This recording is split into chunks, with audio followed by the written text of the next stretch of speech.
this leader of the Adrienne Arsht-Rockefeller Foundation Resilience Center, and on behalf of his remarkable team.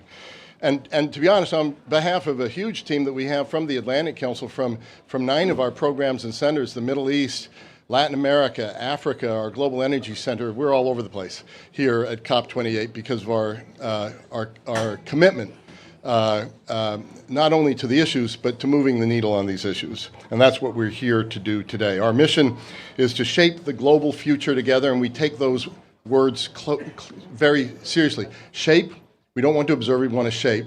Global future, it's up for grabs, it's up to us. And together, never alone, always with allies, always with partners. Climate change is a global crisis with unavoidable impacts. It is disrupting communities, ecosystems, and economies in all corners of the world. This past summer was the hottest on record, and temperature record after temperature record has been shattered. Unfortunately, if we do not step up and meet the climate targets, these impacts will only continue to accelerate. Global warming has already made heat waves more intense and frequent.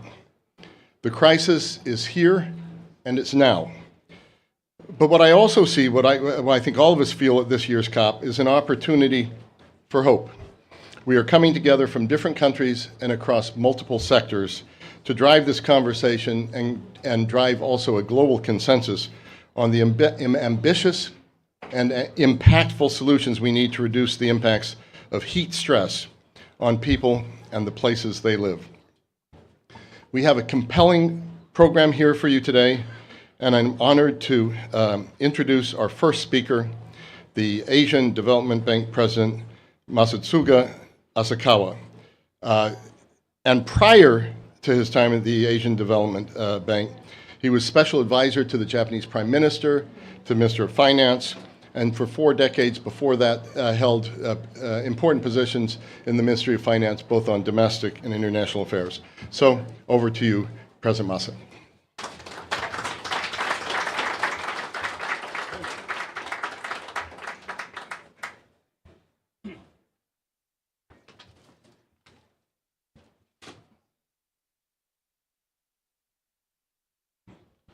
Thank you, Secretary Clinton, Minister Tabuya, President Calderon, Lord Mayor of Melbourne, Sally Cap, Eleni Milividi, guests, ladies and gentlemen. As you know, climate change is threatening societies, economies, and people. It has reshaped this planet, including through the dangerous impacts of heat stress. With 2023 on track to be the hottest year on record, the risks are growing to public health, agriculture, water resources, biodiversity, and economic productivity. Adding to this disturbing reality is a disproportionate effect of heat stress on women. Imagine the life of a young woman in Asia and the Pacific. She works in a factory, in the fields, or even an informal workplace in worsening conditions. Her hours may increase because others will not work during heat waves. Due to social norms, she may not be able to find shade or wear lighter clothing. When her family becomes ill from heat, the burden of care falls on her. If she is pregnant, the risk is miscarriage or stillbirth will increase due to the heat. She may also be exposed to a greater risk of gender-based violence. My friends, as the world talks about the need to build resilience to climate change, it cannot overlook the impact of heat stress on women. As I have said before, development is no longer possible without addressing climate change issue. Just as important, addressing heat stress is not possible without focusing on women. And so, I'm so proud to announce a strong step towards answering that call. Today, we are launching a $3.8 million 3-year technical assistance project to strengthen women's resilience to heat stress.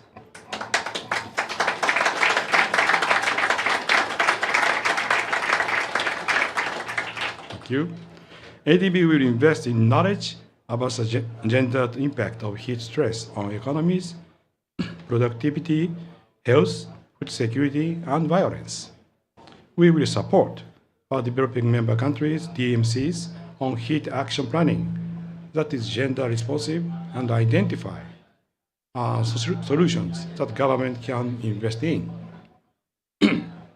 We will work initially in 5 countries: Bangladesh, Cambodia, Pakistan, Sri Lanka, and Tajikistan. This work has the potential to inform billions of dollars of investment in building resilience against heat. These investments across many sectors will help to preserve productivity and protect women, who are key drivers of economies and societies. I am pleased to announce that this initiative with Arsht-Rock. We look forward to working with them as part of the Global Shield Financing Facility to support insurance to women for heat resilience.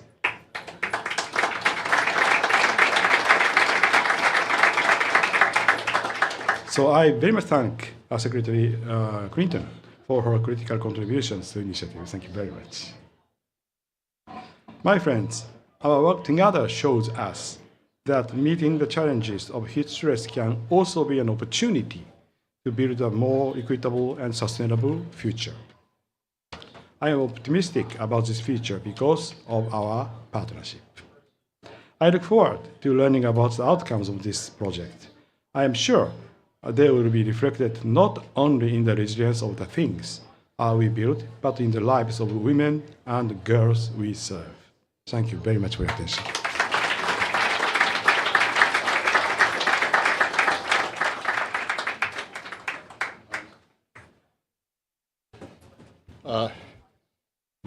President Massa, thank you so much for that exciting announcement. It's a fantastic endeavor, and we are delighted to be a partner with you and with the other partners we'll bring along in this endeavor. At the Clinton Global Initiative in September, the Atlantic Council made a pledge to do work in this direction. Secretary Clinton, we deliver on our pledges. And that brings me to introducing Secretary Hillary Clinton to join us to share her views on heat stress in women and why it is critical to elevate solutions that address the issue. We are so proud that Secretary Clinton is not only the recipient in 2013 of the Atlantic Council's highest award, our Distinguished International Leadership Award, she also acts as our Global Ambassador for Heat, Health, and Gender at the Atlantic Council's Arsht-Rockefeller Foundation Resilience Center. Secretary Clinton, the floor is yours.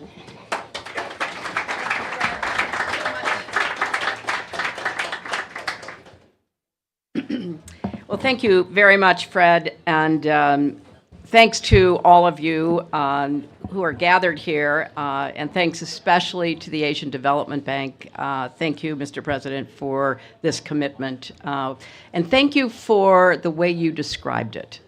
I really want to commend you for recognizing the impact on women who, as you said, work in the fields, the factories, and the informal sector. Your summary of the thinking behind this grant is absolutely right, and I hope that more and more funders in philanthropy, development banks, the private sector will understand the significance of this commitment by you. And I hope we can give him another round of applause for this very, very far-sighted understanding. You know, it is important that we focus on this discussion about extreme heat because it is the biggest killer of all the climactic changes. We get more attention to storms and wildfires and droughts, but the loss of life that is directly connected to rising temperatures is because of extreme heat. And we are now turning our attention to this terrible problem because the magnitude of the threat will only grow. Climate-driven extreme heat poses significant social, health, and economic risks, and they fall disproportionately on women. You know, women represent 80% of climate refugees, and when women are displaced, they are at increased risk of violence, human trafficking, stalled and maybe even ended education and employment opportunities. And women are more likely to die in natural disasters. And we also know that the impact, as we heard, on pregnant women is especially dangerous. And, you know, it's really ironic because the people most affected by climate change, including extreme heat, are the ones who contribute least to climate change and yet bear the biggest burden.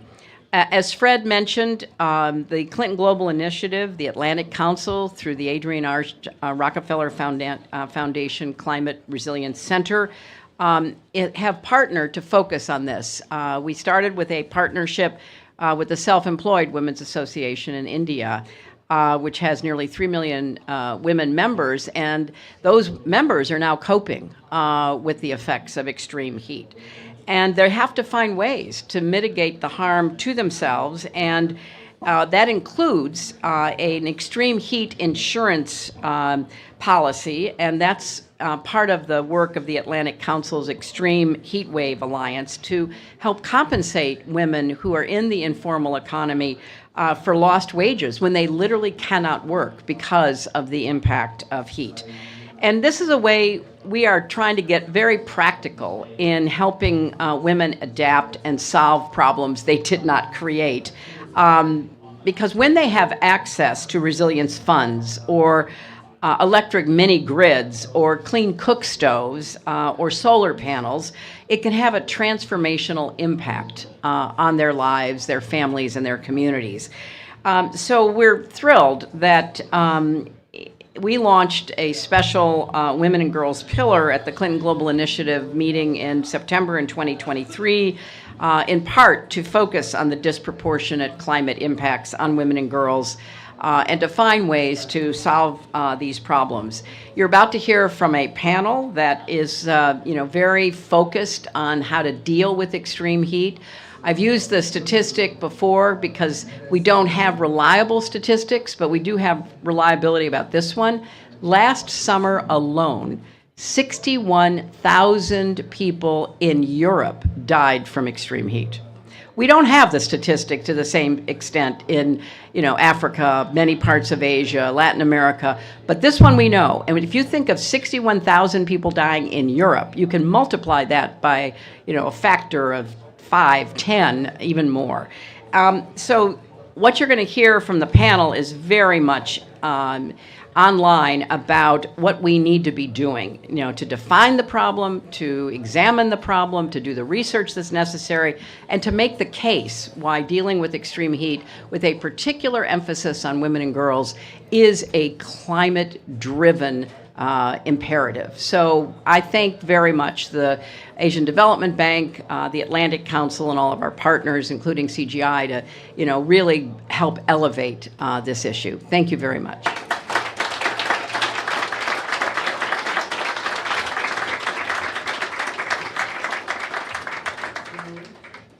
Thank you so much for being here, Secretary Clinton. We have two other short interventions from leaders in this field before we turn to our panel. I'm now delighted to welcome our next speaker, the Arsht-Rockefeller Center's Global Ambassador for Heat Action, the Global Ambassador for Heat Action, President Felipe Calderon, to make his remarks.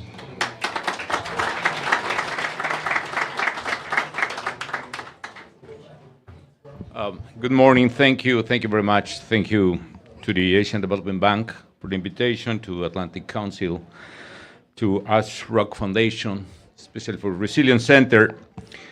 Let me be honest with you in several things. One is I would love to be as optimistic as the President is today, and I used to be optimistic. It doesn't mean that I lost hope.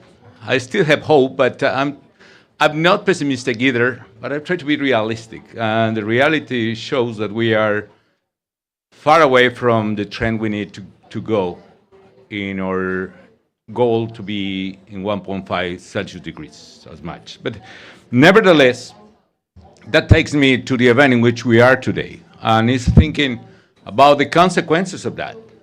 Of course, I'm a fighter, I try to be a warrior in the honest combat, and still on the side of mitigation, but the second thing in which I want to be honest is that thanks to Arsht-Rock Center, I became aware about the heat, and in particular the heat waves. I didn't know, to be honest, the figure that Secretary Clinton was saying a few minutes ago. And it was the Lancet, this very famous health publication, that estimated that in the year 2019, almost 500,000 people, to be precise, 489,000 people died one way or another related with heat and heat waves in the world. 500,000 people. That means that heat is the biggest killer, or more precisely, the silent killer of climate change. There is no more dangerous enemy of the people as a consequence of climate change than heat, and in particular heat waves. Everybody is suffering that. In my dear Mexico, this summer, there are several places, San Luis Rio Colorado, El Valle del Yaqui, that reach above 50 Celsius degrees in the summer, 50 Celsius. And out of 32 states, all of them pass several days with 35 Celsius degrees, above 35. So we are suffering the consequence already. It's not going to be in the future. It's not going to be in the year 2050. It's not going to be at the end of the millennium. So for me, that's one of the reasons, the most important why I accepted the responsibility and the honor to be ambassador for heat of the Arsht-Rock Center. My duty, and I invite you all to do the same, is to call for actions in governments, in people, in society, in NGOs, everywhere, to take action on heat and heat waves. And we can do very simple, cost-effective things. For instance, in any city, we, Mexicans, we suffer a lot from hurricanes every single year. Recently, 1 month ago, a bit more, Hurricane Otis devastated Acapulco, affecting 1 million people population. 1 million. Probably 350 people died. But the important thing is, if we are able to name and establish a category in the hurricanes, why we don't do exactly the same with heat waves? You name it, we can categorize by using the alphabet, like in the hurricanes, or the zodiac if you want, or maybe the football teams in Europe, or whatever. But we can categorize, we must, because it's the only way in which people could be aware about what is coming. You have an elderly people, your father, your mother, you need to take care of them. You have baby, you are living in a dangerous place, you need to take a safe place. The government needs to build refugees and so on. We need to invite the people to establish public policy, for instance, for cool roofs, for green roofs. We can order the governments to use cool pavement in order to reduce the heat waves in the cities. We can have tree canopies initiative. We can make a lot, even at individual size. For instance, I'm sorry, Frederick, I took away my tie as a measure against the heat in the place. I'm sorry for that. That is not very polite to be president in the presence of people like you. But anyway, so that's my call. We need to fight to reduce carbon emission. That's the source of the problem. That's the origin. We cannot ignore that. But at the same time, we need to deal with the consequence. And the worst of that, you need to pick only one consequence of climate change. That must be heat and heat waves. And the last but not least, the most important reason that gets us together today is because, as always, the worst consequence affects the most unprotected people, and the most unprotected people always are women, workers' women, mothers' family, mothers in the farm, mothers in the land, mothers in any sector, you name it. So We're together. Thank you very much, and we are taking this message everywhere. Thank you.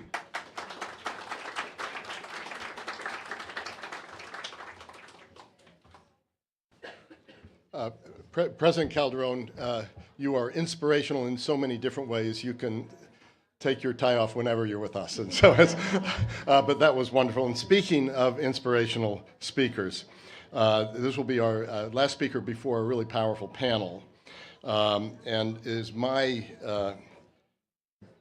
pleasure to invite the inspirational Fiji Minister for Women, Children, and Poverty Alleviation, the Honorable Linda Tabuya.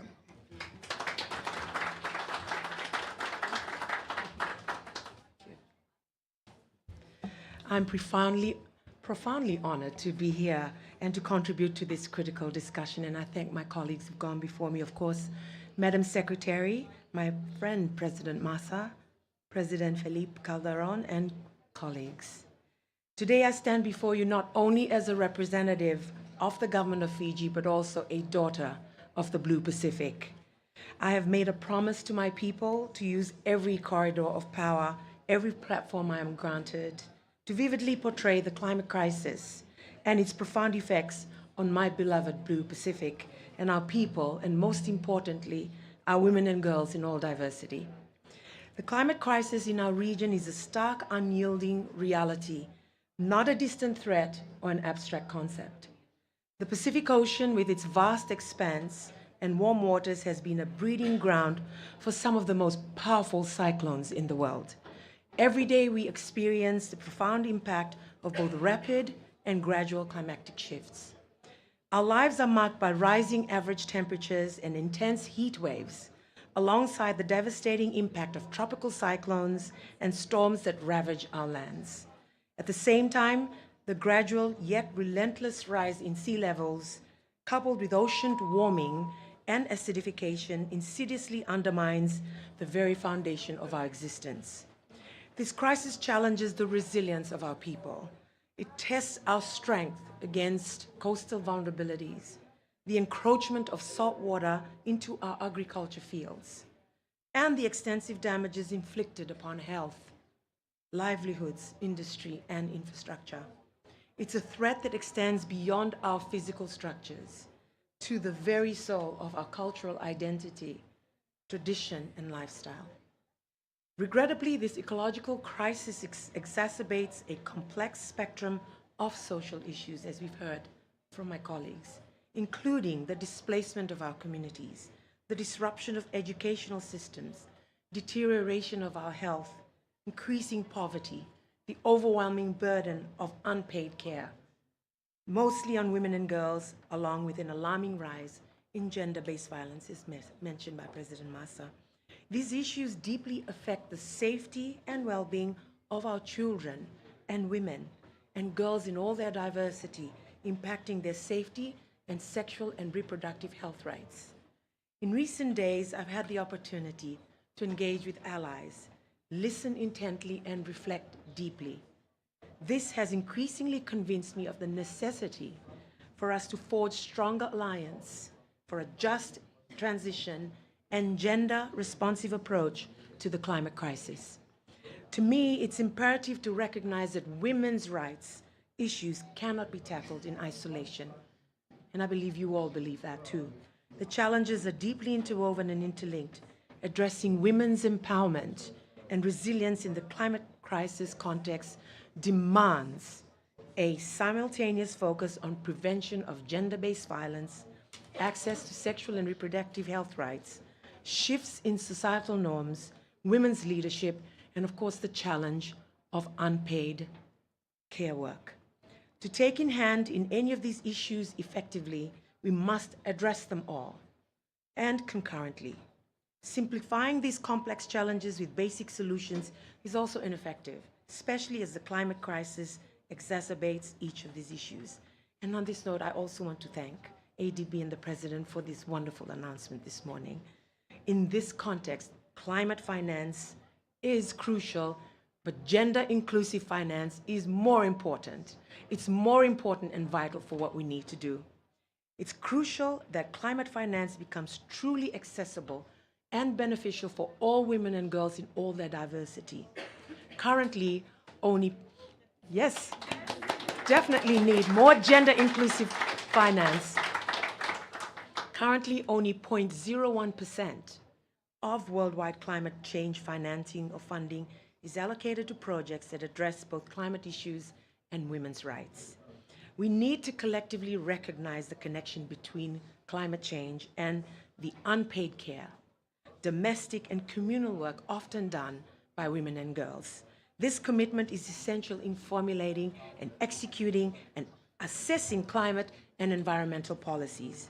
We must focus on the enhancement of the participation of all women in STEM, retraining women for high quality, low carbon, meaningful and decent jobs, creating green job opportunities for women, capitalizing on prospects in technology and renewable energy, and aiding women-led businesses in gaining access to finance.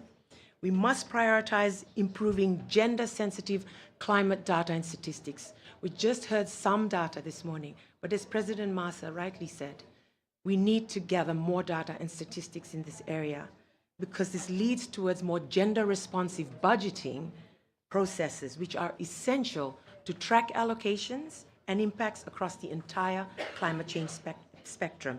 In conclusion, as we all know, the urgency is great and the list of issues is extensive, but a just transition can only be achieved when we recognize that the plight of women and girls in all diversity is not just a mere checkbox or an afterthought. It is about our lives of half the planet's population. We've got to embrace this truth with urgency and seriousness. As we in the Islanders say, let's embrace Talanoa, or the way of inclusive dialogue, and I've extended the invitation to my panel members to come over to our region and come to Fiji and visit, but perhaps this will pave the way as we Talanoa more for a gender-responsive and just transition to become. We need the gender-responsive just transition to become a standing agenda item in COP29. Let's go for that. Thank you very much. Now.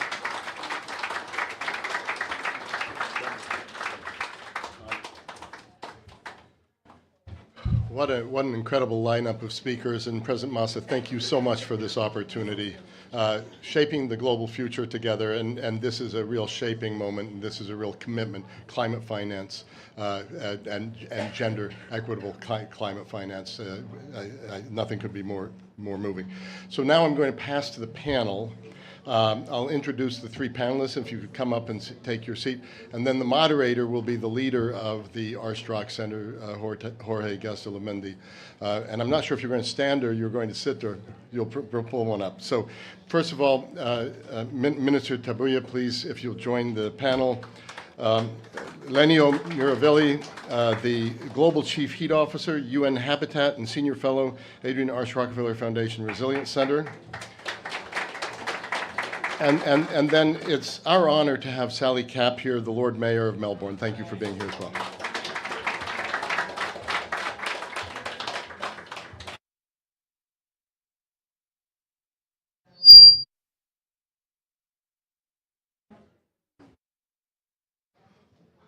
Well, let's get started with this distinguished panel. I would like to start, this is going to be a free-flowing interaction between the three distinguished panelists. And I would love to start with Minister Tabuya. Yep. As global evidence has shown, gender-based violence intensifies alongside the climate crisis, a point you briefly mentioned in your earlier remarks. Could you please share with us the actions Fiji is taking to address this critical issue? Specifically, how are these efforts integrated into the recent launch of Fiji's National Action Plan to prevent violence against all women and girls? Thank you. Fiji faces some of the highest rates of gender-based violence, and in the Pacific, we have 2 out of 3 women that face some form of violence or intimate partner violence, some of the highest in the world. The National Action Plan to prevent violence against all women and girls was a crucial initiative but it was really about government in partnership with civil society, with women's rights, and with faith-based organizations. And the critical work that is done is that the need for government to work with civil society and the government to work with women's rights organizations. It's crucial. You cannot do it alone as government. Now we, as I stated, have some of the highest rates of violence, and in June of 2023, we launched this Fiji National Action Plan, and it is the first in the Pacific and second only in the world behind Australia. So thank you, Australia, well done. I say that it is second only in the world or first in the Pacific because it's actually evidence-based. So all of government, all of society approach. And you know, data and statistics is vital to what we do. So we're confident moving forward that we will be able to implement this. And we thank also the Government of Australia for their support in the NAP.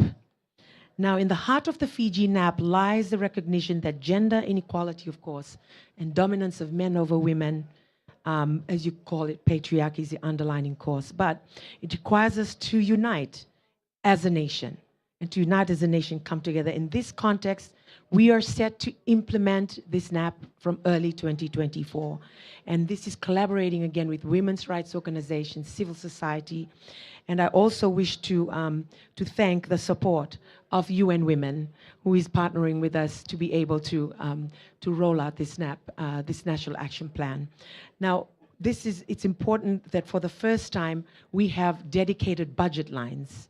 And this is the first time we've ever achieved gender-responsive budgeting in our Fiji budget. It was because of the National Action Plan to prevent gender-based violence. So it's really great to achieve gender-responsive budgeting. We have the Ministry for Youth, the Ministry for Education, the Ministry for Itaukei, or Indigenous Affairs, and of course our ministry. And we hope that more of the ministries will be able to have this, because often ministries for women are isolated to be doing this work, but bringing in the other ministry together. The implementation of the NAP across 5 settings is deeply rooted in the context of climate crisis adaptation, risk management, and safety. As I emphasized earlier, we cannot address women's rights in isolation. This is precisely why the NAP and its holistic approach with substantial investments from development partners and government is crucial. Within the next 12 to 18 months, starting from 2024, our primary focus is priority actions across key settings such as education, sports, media, traditional, and faith and informal. In sports, we will prioritize the development of gender-responsive codes of conduct for 10 sports in collaboration with our relevant stakeholders, along with a community club initiative working with boys and players on respectful relationships. In the field of education, our primary focus will be on shifting gender discriminatory social norms through the revision or development of curricula. Within the faith-based and traditional settings, we will commence high-level conversations with our leaders, organizations, and communities, particularly focusing on promoting non-violent, respectful relationships and respect for equality. In the media space, we'll create a national communication strategy and get ready to launch a nationwide social marketing campaign in various settings encompassing online safety. I want to stress that in today's digital age, we cannot overlook the pressing matter of online gender-based violence and technology-assisted sexual harassment. We must be equipped to combat online perpetrators and establish mechanisms to regulate and hold social media platforms accountable. We'll also collaborate with the Fiji Bureau of Statistics to conduct the first Fiji National Community Attitude Survey as a baseline for tracking the effectiveness of this NAP over the next 5 years. Our vision is crystal clear. Fijian women and girls in all their diversity can only be truly safe when they stand as equal partners. I want to emphasize our commitment to additional measures ensuring that our survivors have unrestricted access to appropriate and ethical services. And of course, we have our National Domestic Violence Helpline and Child Helpline to also support us in that. Thank you.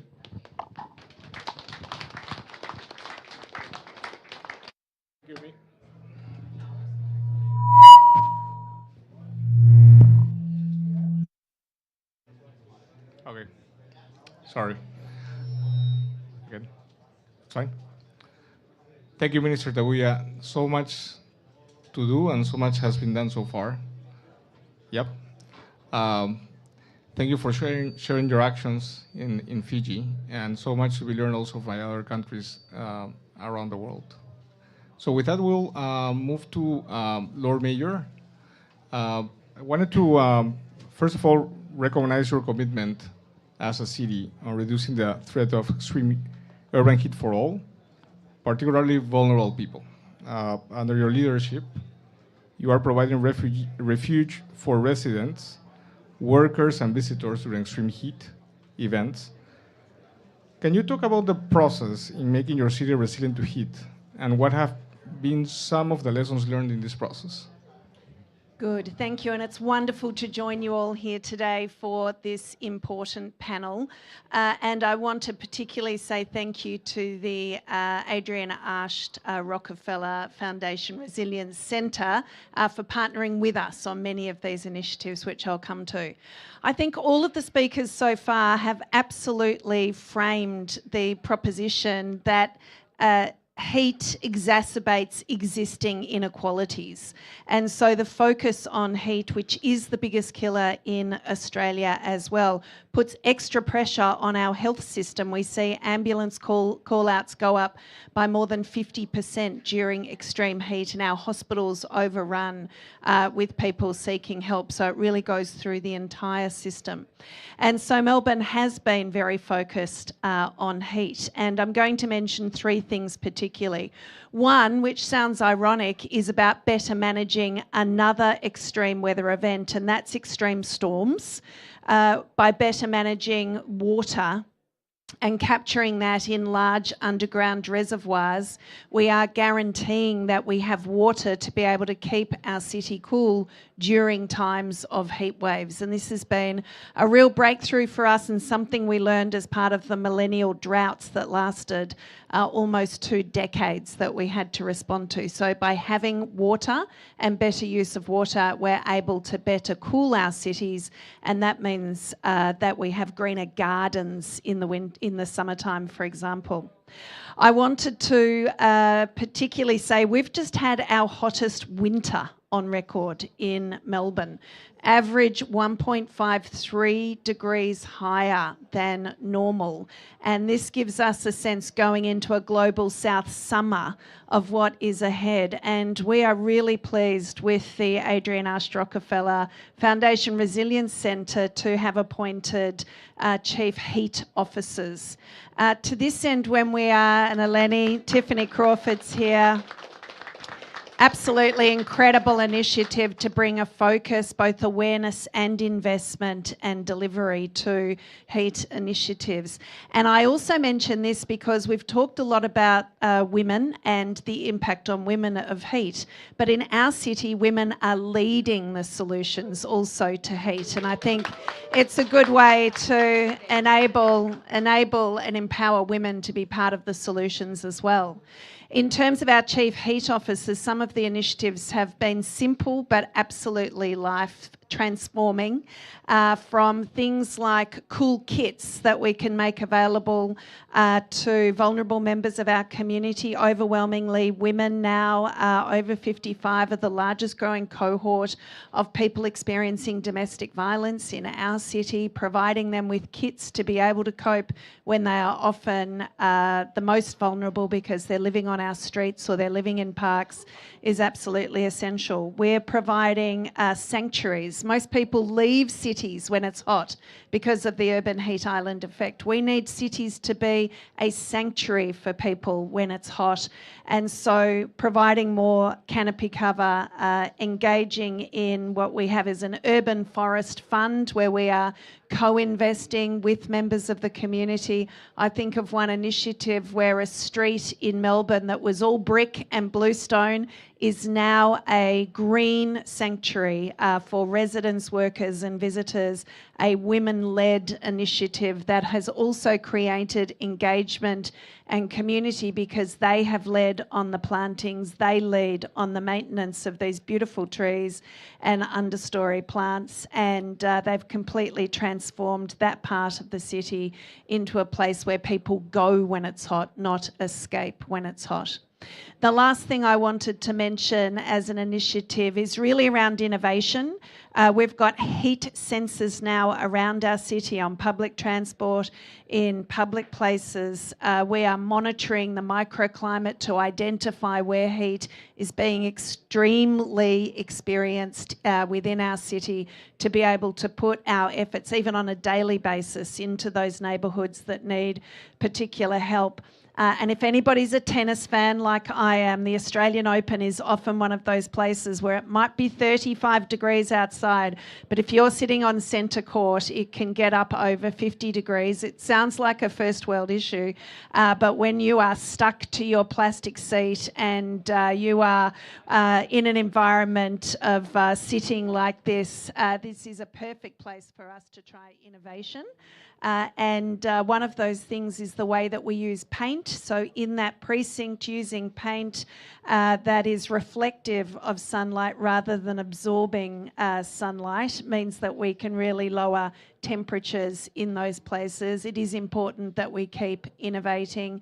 I applaud the incredible efforts underway in other parts of the city, but we are really proud of what we're doing in Melbourne, and it is about being optimistic in the face of a lot of challenges. So thank you.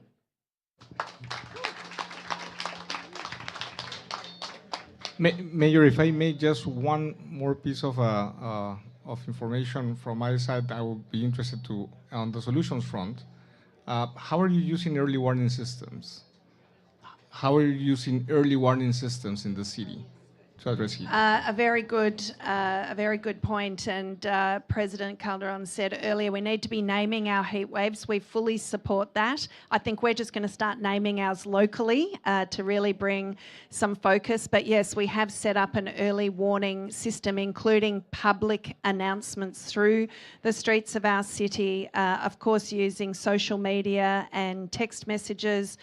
We have hundreds of thousands of people on our databases, the ability to contact them directly, to provide information and to give them an opportunity prior to the heat wave, hopefully, but also during, to be able to take measures. And that might mean planning to spend the day in our libraries or our cooler recreation centres, the refuges that we've set up, making sure that they are able to access water that we give away free during the summer in particular, or using a new program we've got called Cool Routes, which we are doing with Google Maps, where you can pick the cool route to get from A to B, and that guides you through shaded areas, whether that's park canopy cover or it's through an air-conditioned department store, whatever can help people. But this is all in advance, and the preparation people can make by having an early warning of the weather, extreme weather coming. Thank you for sharing. Now we move to Lenio, my esteemed colleague and friend. You have been called a trailblazer for heat, and you've been working at the national level, global level, as a heat officer, both in Athens and now as a UN Global Chief Heat Officer for UN Habitat. And wanted to understand if you could share with us your priorities for getting the UN family to collaborate on a multi-agency initiative on heat stress. Specifically on that? That's a question that I have. Whatever you want. Yeah. Forget about the question. Because it's a very beginning still, so I don't have very much to say. So the UN, as most governing bodies, tends to work in silos, and it's really difficult to get them to work together. So I am trying with a few other women to bring different agencies together and create both a governance structure but also a financial instrument that can actually be targeted to cities so that they can, in a multifaceted way, deal with heat. As we have already talked about, heat is something very horizontal. It attacks our economies, our livelihoods, our health, our infrastructure, ecosystems, food security, name it. So you have to have this kind of broad approach to it. Because the money is not a lot, we have to make sure that whatever kind of initiative we do, it has a lot of impact in a lot of different sectors. So we don't go like just in a singular way. We create what we call the resilient dividend, or we call otherwise co-benefits. So this is the idea, right? You have to create a multi-stakeholder approach to cities so that you kind of do this kind of work. That's my quick answer to that, but it's still very beginning, so I don't have any big announcements to make. Thank you, Lenio. On the solution side, which you have a lot of experience, Yeah. Every city, every country is different, so the impacts will be different. But there are probably some common approaches that we could think of on how to address extreme heat that could apply across the board. Could you share with us some? And also, probably will be good to demystify whether heat preparedness is something that is costly or not. Okay, so I always think of heat solutions in three big categories in cities. And one has to do with awareness raising, as we said, categorization, naming, early warning system. The second one has to do with preparedness, which is like the different measures that we can take to protect the most vulnerable during heat waves. Like, what can we do? Usually they're easier, they're not very capital intensive, and we can put them together just to make sure. We already mentioned several of these, like just to protect the people during extreme heat. And the last category is redesign. How can we redesign our cities so they stop being so hot?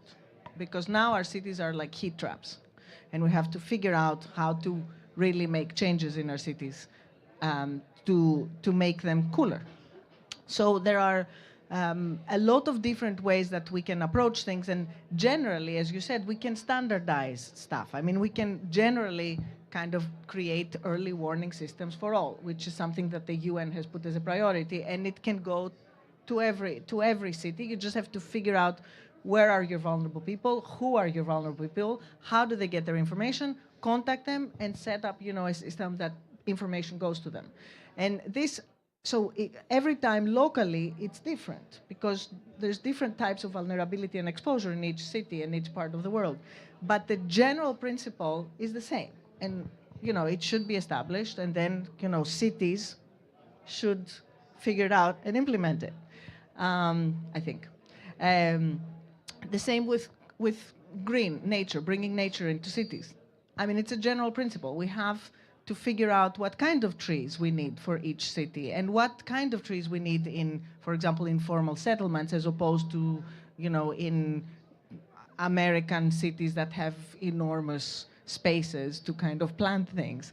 And how can we make sure that the trees that we choose are the right trees for 30 years from now, et cetera, right? And so every time the localization is important because it's specific, but the general principle is we should just adopt it. Put guidelines on and just say 30% of nature and canopy in every city all around the world will save lives. Like these types of things, or guidelines. How do we have to start making it simple for governments, for local governments to take these types of measures. And I think that some basic standard guidelines are really important. And this is part of the work that I'm doing with UN Habitat, is because they have these normative tools that go all around the world in many, many cities to figure out how to make them more equitable and more sustainable. For example, one of these tools is Her City, which was inaugurated last year, which is like, how can we make cities more better for women to use and more addressing like women's needs, because cities are not designed for women But so how now? My role is okay with all these normative tools for designing public spaces. How can we fold in the idea of heat and make sure that the cities, the way we think of cities, prioritizes the idea that our cities in 20 years, in 30 years, in 40 years have to become livable under conditions that might not be. Thank you so much, Lenio. And we will start wrapping up the session, so please if you can go back to your seats. I would like to invite Warren Evans from the Asian Development Bank. He is the Special Envoy for Climate Change for the closing remarks.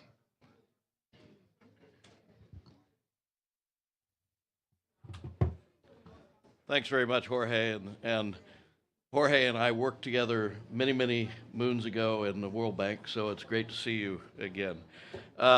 Let me first start off by congratulating Zani, my colleague from the World Bank, from the ADB,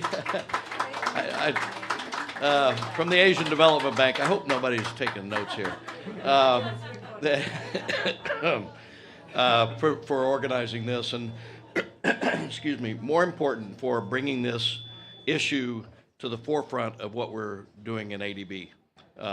You know, the heat waves that we've experienced the last 3 years in our region have been very painful experiences, along with all the other climate impacts that we've suffered.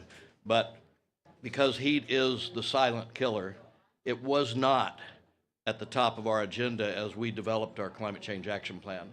It is now. And congratulations to Zani for pulling that off. This has been an unbelievably rich discussion, and for me to try and summarize is kind of silly. But I do have 3 key takeaways. First, the impacts of heat on people, ecosystems, and our social and economic security require urgent attention. That's very clear from today. More clear is that among the people most affected are women and girls. And because of the work that they engage in, their care roles, social and cultural norms, we have to shift the way we look at this challenge and really focus on that special situation that women and girls face. But the good news is that from the panel and from earlier speakers, the good news is that even though this is a huge challenge, there is a lot of progress already being made in Melbourne and Fiji. Great examples of what's happening now, actions being taken. We need to replicate those, scale them up, and do it very quickly. From the looming threat that we face, a good question is, what's ADB going to do about it? So the announcement today of this technical assistance is a very powerful and important announcement, and we're very proud of this, and we're very proud of our partnership with Arsht-Rock. But the real challenge is, what are the actions that this this technical assistance is going to drive? And my view is that what we have to do in ADB now, throughout our region, 7 of the 10 most affected countries by heat waves are in our region. Excuse me. We have to integrate action on heat into everything we do. We already look at everything we do through a climate lens, but we need to tailor the investments that we support in our developing member countries like Fiji to make sure that we take every opportunity that we can to take action on the heat challenge, the heat risks to women and girls. And I think that's the TA is going to be instrumental in enabling us to understand what that is. What is it that we need to do? Once we know that, it will not be that difficult to actually make adjustments in what we invest in, what we support. And it doesn't matter whether it's a road, an urban project, a water resource project, an ocean project. It doesn't matter. We can take action through everything that we do on this challenge. And I think that is the challenge for ADB. So with that, I want to thank the speakers, the panel. This has been fantastic, and we're very proud at ADB to be able to work with you all and push this agenda forward quickly and at scale. Thank you.